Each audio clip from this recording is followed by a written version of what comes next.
अस्सलामुअलैकुम। जीटीवी न्यूज़ के साथ मैं हूं रबाब असद। हेडलाइंस आपने जानी और खबरों की तफसील में सबसे पहले आपको बताएं कि कराची सुपर हाईवे से मुत्तसिल तेसर टाउन के करीब जंजाल गोट में सीटीडी और मुबैना दहशतगर्दों में फायरिंग का तबादला हुआ है, जिसमें सीटीडी के 4 अहलकार जख्मी हो गए हैं जबकि 2 मुबैना दहशतगर्द भी जख्मी हैं। बाखबर जराये के मुताबिक दहशतगर्दों की इतला पर छापा मारा गया जबकि घर में एक खातून और एक बच्ची भी मौजूद थी जिनको बाहिफाजत पुलिस की तहवील में ले लिया गया है। सीटीडी हुक्काम ने मकान के अंदर बारूदी मवाद का शुबा जाहिर किया है, जिसके बाद बीडीएस की टीम को भी तलब कर लिया गया है जबकि इस वक्त पूरे इलाके की नाकाबंदी कर दी गई है और पुलिस की भारी नफरी भी मौके पर मौजूद है। सीटीडी ने कार्रवाई की है और इस कार्रवाई के दौरान सीटीडी के 4 अहलकार जख्मी भी हुए हैं।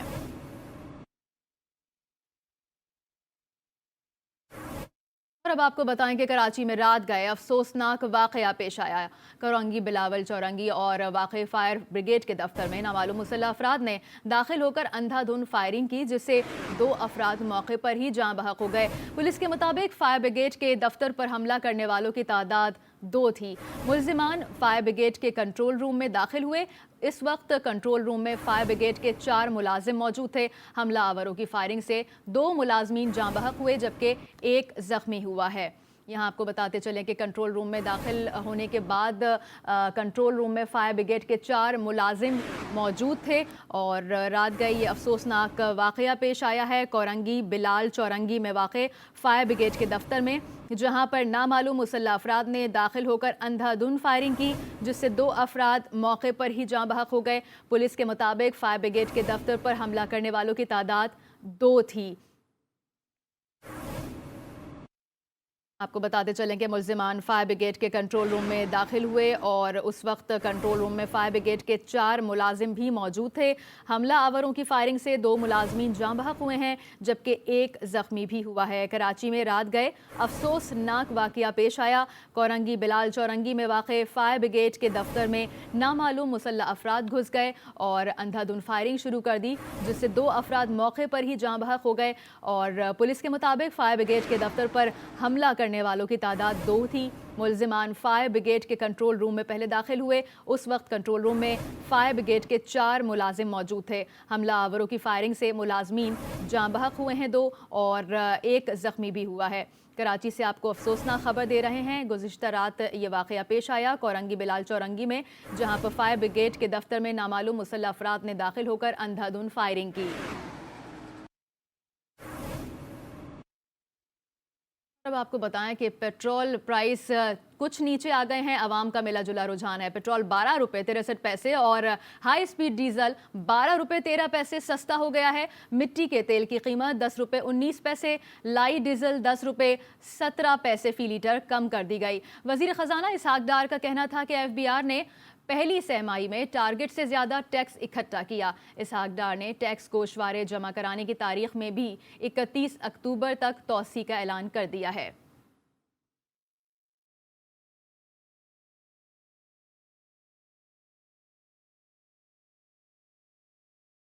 तकलीफ की तपिश में रिलीफ का झोंका। हुकूमत ने पेट्रोलियम मसनूआत की कीमतों में कमी कर दी।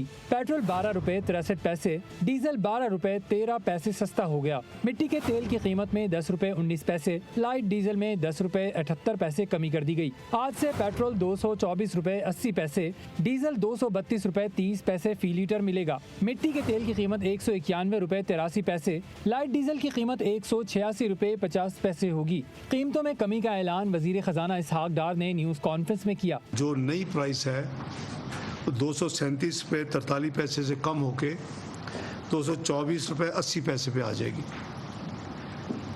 हाई स्पीड डीजल इसमें 12 रुपये 13 पैसे की कमी की जा रही है। वजीर खजाना ने इस मौके पर FBR की बेहतर कारकर्दगी से भी आगाह किया। बताया सहमाई में 1635 अरब रुपए टैक्स इकट्ठा किया। हदफ 1609 अरब रुपए था। उन्होंने टैक्स गोशवारे जमा कराने की तारीख में भी 31 अक्टूबर तक तौसी का ऐलान किया। पेट्रोलियम मसनूआत की कीमतों में कमी पर आवाम ने मिले जुले रद्द अमल का इजहार किया है। शहरियों का कहना है कि पेट्रोल सस्ता होने से महंगाई भी कम होगी। दूसरी जानिब कुछ शहरियों का कहना है कि हुकूमत थोड़ा रिलीफ देकर आवाम को उल्लू बना रही है। पेट्रोल की कीमत 150 रुपये होनी चाहिए। आज जो पेट्रोल की कमी हुई है ये बहुत खुशहाइन बात है। इससे तमाम चीज़ों पे फ़र्क पड़ेगा, तमाम चीज़ों की कीमतें कम होंगी। उम्मीद करते हैं कि इस तरह आगे भी ये प्राइस को जो है नीचे लाएंगे ताकि उसके समराज जो है आम आवाम तक भी पहुँचे। बहुत अच्छा इकदाम है। हम चाहते हैं कि आगे भी इस तरह की हो ताकि आवाम थोड़ा सुख का सांस ले सके। पहले 100 रुपये बढ़ाओ, फिर 10-12 रुपये कम कर दो। क्या करें, शुक्र है चलो अच्छा हो गया अगर कम हो रहा है तो। आवाम बेचारी पहले ही काफ़ी परेशान है और इस सूरत हाल में अगर ऐसी न्यूज़ मिले आवाम को कि 12 रुपये इकट्ठा ही पेट्रोल सस्ता हो रहा है तो ये अच्छी बात है। जब ये 30 रुपए की असम्बली जाए 35 महंगा करके आवाम को देते हैं तो सस्ता करने की बारी आई। अगर 12 रुपए की असम्बली गई थी तो इनको 20 रुपए सस्ता करना चाहिए। अच्छा स्टेप है, लेकिन आहिस्ता आहिस्ता करके वापस पेट्रोल को 100-150 के करीब लेकर आएंगे तब ज़्यादा फ़ायदा होगा, नहीं तो कोई फ़ायदा नहीं है ऐसे। पेट्रोलियम मसनूआत की कीमतों में कमी के बाद मरियम नवाज ने भी ट्वीट करके अपना रद्द अमल दिया है। अपनी ट्वीट में मरियम ने कहा कि अल्हम्दुलिल्लाह बिला आखिर आवाम को कुछ रिलीफ मिला। उन्होंने वजीर खजाना इसहाक डार को टैग करते हुए लिखा कि खुशी की खबर है।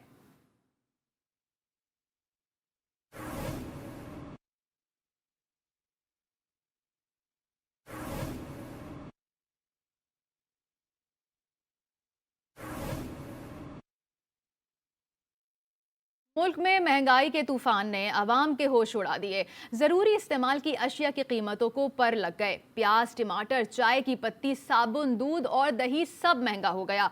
इदारा शुमारियात की रिपोर्ट में हफ्तावार बुनियादों पर महंगाई की शरह में 0.94% का इजाफे की निशानदही कर दी गई। महंगाई की मजमूई शरह 30.62% तक पहुंच गई।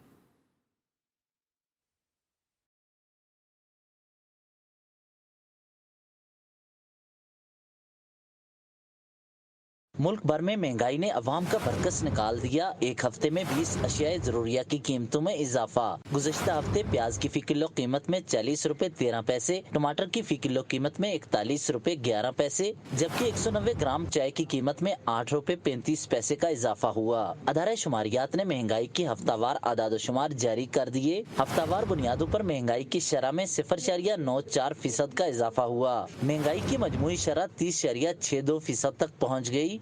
रिपोर्ट के मुताबिक दाल चना फी किलो 81 पैसे और दाल मूंग फी किलो 1 रुपया महंगी हो गई। जिंदा मुर्गी की कीमत में भी 1 रुपया 85 पैसे का इजाफा देखने में आया। एक हफ्ते के दौरान साबुन, दही, दूध, मटन, अंडे और चावल भी महंगे हुए। हालिया हफ्ते 10 अशिया की कीमतों में कमी जबकि 21 अशिया की कीमतों में इस्तेहकाम रहा। LPG का घरेलू सिलेंडर 119 रुपए 63 पैसे सस्ता हुआ। आटे के 20 किलो थैले की कीमत 48 रुपए 55 पैसे, घी की फी किलो कीमत में 64 पैसे, जबकि दाल मसूर की फी किलो कीमत में 5 रुपए की कमी वाक़ई हुई। अदारा शुमारियात के मुताबिक एक हफ्ते में चीनी, केले, लहसुन और आलू की कीमत में भी कमी आई।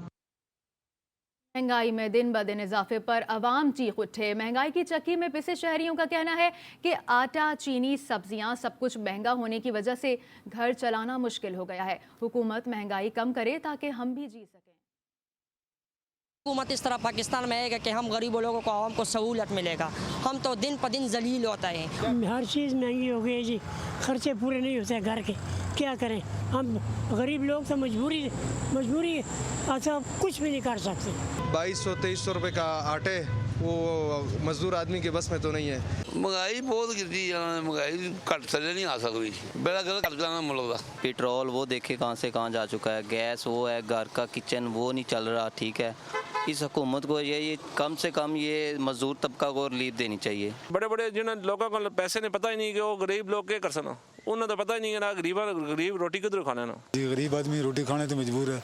500-600 दी मजदूरी करती त्याड़ी के लेसी एक पैकेट क्यों दी लेसी है, मकाया और चीज़ें कितों लेसी है। अदरक लहसुन 200-200 रुपए पाव मिल रहा है तो गरीब बंदा किधर जाएगा।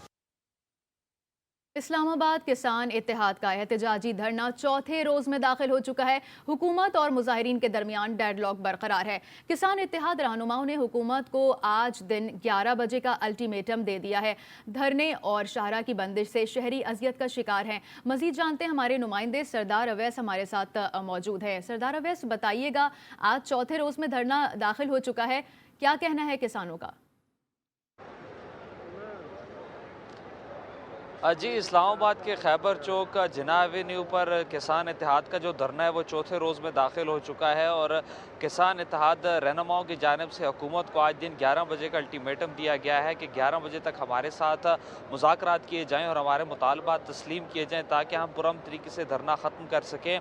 रहनुमाओं का ये भी कहना है कि अगर 11 बजे हमारे मुतालबात तस्लीम नहीं किए जाते और हुकूमती वज़रा या हुकूमत की तरफ से कोई भी बंदा रब्ता नहीं करता तो फिर हमारी अगली मंजिल पार्लियामेंट हाउस डी चौक होगी और वहाँ पर जाकर पड़ाव डालेंगे। यहाँ पर अगर हुकूमत की बात की जाए तो हुकूमती ज़राए का ये कहना है, जब हमारी उनसे बात हुई, उनका कहना है कि 21 सितंबर को जो किसानों का एक धड़ा आया था उससे हमारे मुज़ाकरात हुए थे और उनको वापस भेज दिया गया था, लेकिन अब ये जो दूसरा धड़ा है इससे हमारे मुज़ाकरात कामयाब नहीं हो रहे। जबकि किसान इत्तेहाद रहनुमाओं का कहना है कि 21 सितंबर को जो धड़ा आया था वो रजिस्टर्ड नहीं है। अब ये जो किसान आए हैं ये बाकायदा रजिस्टर्ड तंजीम है पाकिस्तान के किसानों की। और किसान इत्तेहाद रहनुमाओं का ये भी कहना है कि 10 बजे तक हमारे पंजाब से बहुत से काफ़िले जो हैं वो यहाँ पर पहुँच रहे हैं और जब वो काफ़िले पहुँचेंगे तो 11 बजे के बाद अगला लाएअमल का ऐलान किया जाएगा। अगर हमारे मुज़ाकरात कामयाब नहीं होते तो हम डी चौक की तरफ पेशकदमी करेंगे। सिक्योरिटी की बात की जाए तो यहाँ पर पुलिस के ताज़ा दम दस्ते पहुँचा दिए गए हैं। वाटर कैनन और दीगर जो पेशदर्ज वैन है वो भी यहाँ पर किसी भी हंगामी सूरत से निपटने के लिए मौजूद हैं। ये जो धरना है इसको चारों अतराफ से कंटेनर और खारदार तारे लगाकर बंद कर दिया गया है। अगर ट्रैफिक की बात की जाए, कंटेनर्स लगाकर रास्तों को बंद किया गया है। हमें अपडेट कर रहे थे सरदार अवैस, आपका बहुत शुक्रिया। तिमाही महसूलात की तफसीलात जारी कर दी हैं। जुलाई से सितंबर के दौरान 1609 अरब रुपए के हदफ के मुकाबले में 1635 अरब रुपए के टैक्स जमा किए हैं। आपको एक बार फिर बताते चलें कि महसूलात की जो फहरिस्त है वो जारी कर दी गई है। फेडरल बोर्ड ऑफ रेवेन्यू ने रवां माली साल की पहली सहमाही महसूलात की तफसीलात जारी की हैं। जुलाई से सितंबर के दौरान 1609 अरब रुपए के हदफ के मुकाबले में 1635 अरब रुपए के टैक्स जमा किए गए हैं।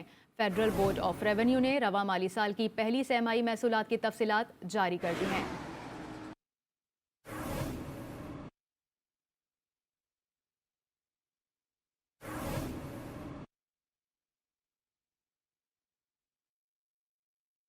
और अब ये खबर कि मुस्लिम लीग नून का अहम तरीन इजलास आज तलब कर लिया गया है। ज़राए के मुताबिक वज़ीर आज़म मियां शहबाज शरीफ इजलास की सदारत करेंगे। पंजाब में पार्टी को मज़ीद मजबूत बनाने समेत दीगर उमूर ज़ेर गौर आएंगे। इसी हवाले से बात कर लेते हैं चीफ रिपोर्टर इस्लामाबाद इंतज़ार हैदरी से। इंतज़ार हैदरी, बताइएगा इजलास में क्या एजेंडा है आज का?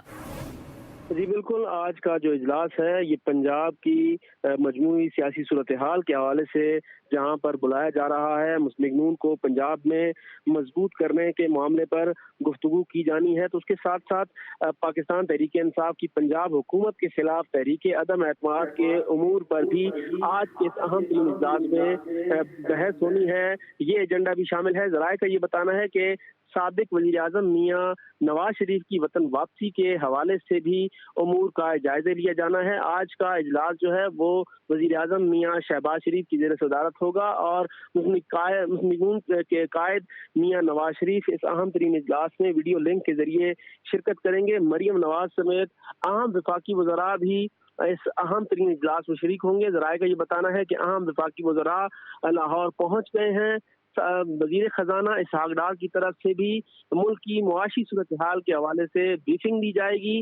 ज़राए का ये बताना है कि अवाम को वफाकी हुकूमत किस तरह से रिलीफ फराहम करे, इस मामले पर गौर किया जाएगा, क्योंकि मुस्लिम लीग नून को वज़ीर आज़म शहबाज शरीफ इजलास की सदारत कर रहे थे, हमें अपडेट कर रहे थे। इंतज़ार हैदरी, आपका बहुत शुक्रिया। बुलेटिन के सिलसिले को मजीद आगे बढ़ाएंगे। इस्लामाबाद रावल डैम के करीब वाक़ Islamabad model school for boys नहायत खस्ता हाली का शिकार है। दरवाजे, खिड़कियां और दीवारें सभी टूट फूट का शिकार हैं। स्कूल में सफाई करने वाला अमला भी मौजूद नहीं है, जिसकी वजह से बच्चों से घास उठाने का काम भी लिया जाने लगा है। GTV की निशानदेही पर स्कूल इंतज़ामिया ने मौक़िफ़ देने से इनकार कर दिया है। इसके साथ ही तल्ख़ कलामी भी की गई है। इस हवाले से मज़ीद जान लेते हैं हमारी नुमाइंदा आफ्ताब जहान से। आफ्ताब जहान, बताइएगा क्या कहना है इस पर इंतज़ामिया का?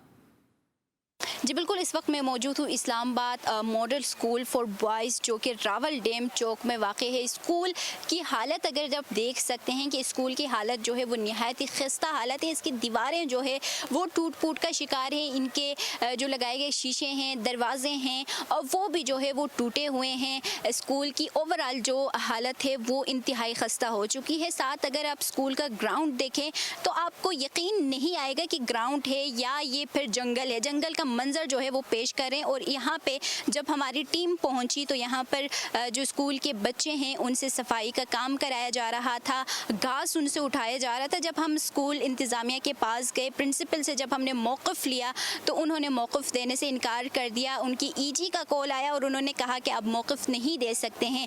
अलबत्ता यहाँ की ओवरऑल जो सूरत हाल थी वो नहायत ही ख़राब थी। बच्चों से सफाई का काम कराया जा रहा था। जब हमने बात की तो कैमरे में आने से तो उन्होंने इनकार किया, लेकिन बाद में हमें उन्होंने यही बताया कि यहाँ पर जो स्कूल में पीओ या फिर दूसरे जो अमला है जो सफाई का काम करते हैं, चौकीदार वगैरह हैं, वो भी यहाँ पर नहीं है। स्कूल इंतज़ामिया ख़ुद अपनी मदद आपके तहत ये सारे काम करने पर मजबूर हैं।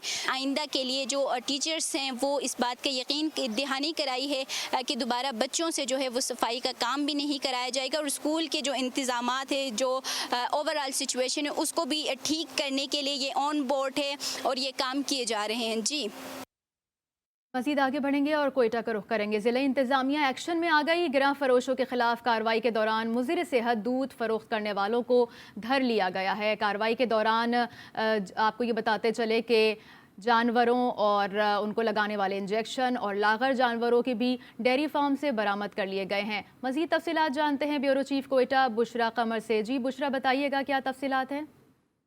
जी बिल्कुल, डिप्टी कमिश्नर की खसूसी हिदायत पर कोयटा में ग्रांड फरोशों के खिलाफ जो है वो कार्रवाइयों का सिलसिला जारी है। इस वक्त मैं सरियाब के इलाके में मौजूद हूँ, जहाँ पर स्पेशल मजिस्ट्रेट सरियाब की जानिब से मुख्तलिफ इलाकों में कार्रवाई करते हुए दूध फरोशों के खिलाफ जब कार्रवाई की गई तो एक इलाके में छापा मारने के दौरान जो है वो कई ऐसे इंकशाफात सामने आए कि जो बिल्कुल दिल दहला देने वाले हैं कि दूध फरोश जो हैं, दूध निकालने वाले डेयरी फार्मर्स जो हैं, वो ना सिर्फ ये कि लागर जो उनके पास जानवर हैं उन्हें मुज़िर सेहत इंजेक्शन लगा के वो मुज़िर सेहत दूध जो है वो आवाम को फरोख्त कर रहे हैं, बल्कि जब ये गाय बैल जो है वो बीमार हो जाती हैं उसके बाद इनका गोश्त जो है वो मार्केट में फरोख्त भी किया जाता है। इस वक्त मकसूद बुख्ती साहब जो स्पेशल मजिस्ट्रेट सरियाब है हमारे साथ मौजूद है, उनसे मजीद जानते हैं। सबसे पहले जो हमने कार्रवाई की वो दुकानदारों पे की, तो दुकानदारों का ये मौक़िफ़ था कि जी हमें डेयरी फार्म से दूध बड़ा महंगा मिला है।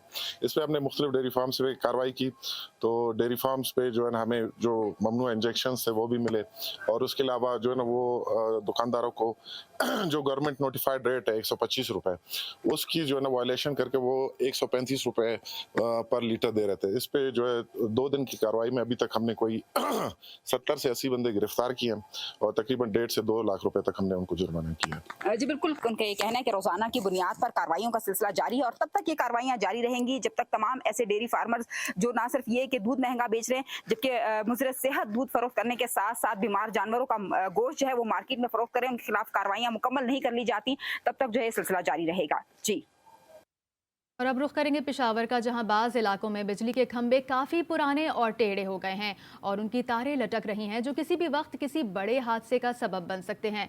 वापडा की जानिब से इन खस्ता हाल खंभों की मरम्मत पर कोई तवज्जो नहीं दी जा रही। मजीद जानते हैं पेशावर में अपने नुमाइंदे अब्दुल करीम से। जी अब्दुल करीम, बताइएगा क्या कोई सुनवाई नहीं हुई? जी बिल्कुल, पेशावर के मुख्तलिफ इलाकों में जो बिजली के खंभे हैं वो टेढ़े हो चुके हैं जो किसी भी वक्त किसी बड़े हादसे का सबब बन सकते हैं।